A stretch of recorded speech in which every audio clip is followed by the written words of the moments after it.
Alice, quit lollygagging, girl. It's almost supper time.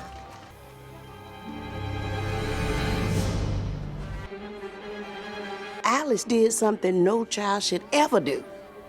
She took candy from a stranger. I got so scared I tore out of there like greased lightning and hightailed it straight home.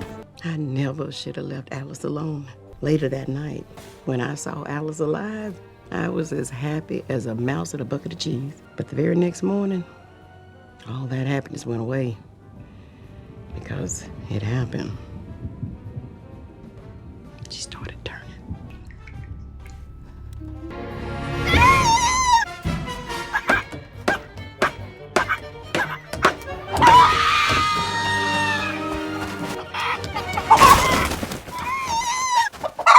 Alice was chickenified, chicken-alified.